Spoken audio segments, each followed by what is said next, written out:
Today we are reading Curious George and the Pizza Party, written by Cynthia Platt and illustrated in the style by H.A. Ray and Mary O'Keefe Young.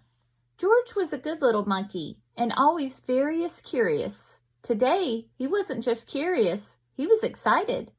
So excited, in fact, that he was turning flips and standing on his head.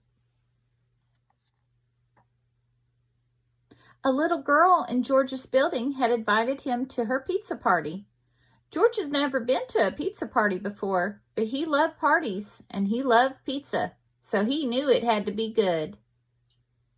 "George, it's time for the pizza party," said the man with the yellow hat. "Have fun and remember to be on your best behavior." George got to the party in perfect time. "Hi, George," called out the little girl. But oh, what was all of this? The children were wearing puffy white chef's hats and checkered aprons. George got a hat and an apron too. The best was yet to come. They weren't just going to eat pizza, they were going to make it too. "Everyone will get a piece of pizza dough to roll out and make a special pizza," explained the girl's mother. There were many little lumps of dough. "But first, let's play some games." Everyone went into the living room to play pin the pepperoni on the pizza. Everyone, that is, except George. He was curious about those pieces of dough. George thought and thought, if lots of little pieces of dough were good, maybe one huge one would be even better. He gathered the lumps of dough together and squished and squashed them until they became the very biggest piece of dough he had ever seen. What fun! Maybe rolling it out would be even more fun. George poured flour out on the table, and he rolled and rolled and rolled the dough with the rolling pin.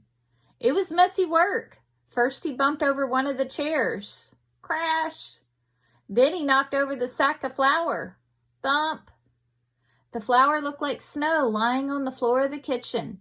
George liked snow, though, so he didn't mind at all. Soon he had gotten the dough nice and thin.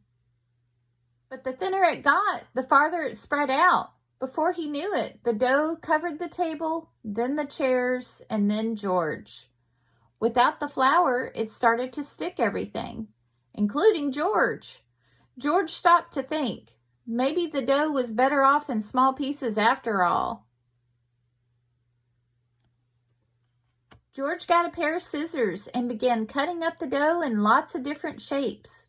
He thought everyone would be pleased. "George, what have you done to the kitchen?"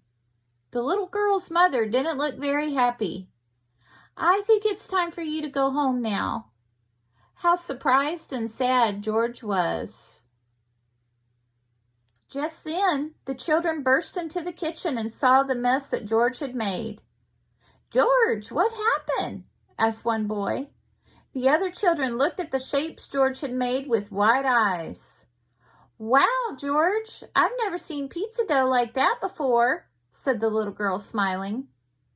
"Well," said her mother, "if you can clean up this mess quickly, George, I suppose you can still stay to make pizza." The children all helped George clean the kitchen. He was lucky to have so many good friends. As they worked, they talked about the pizza. "I'm going to make a pizza that looks like a star," said one little boy. "And I'm going to make one that looks like a house," said a girl.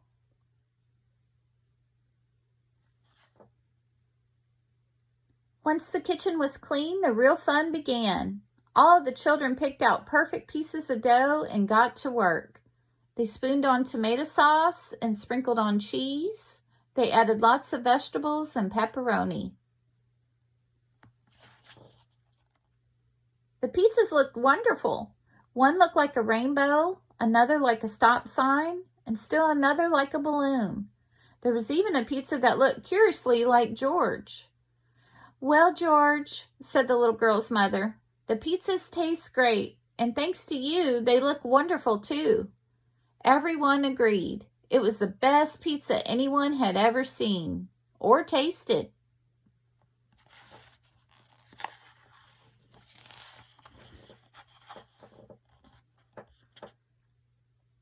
For the second time that day, George was so happy that he turned flips and stood on his head. Of course, it was a little harder to turn flips with so much pizza in his belly, but George didn't mind. It had been a wonderful pizza party. Help George put steps 1 through 4 in order. Okay, he's rolling the pizza dough. He's putting it up in the air and shaping it. And here he has his ingredients. And there's his pizza. So 1 through 4, he's going to take his ingredients to make his pizza. Then he's going to roll his dough out. Then he's going to flip it up in the air and shape it. And then he has a delicious pizza ready. Hope you enjoyed this story. Thank you for watching.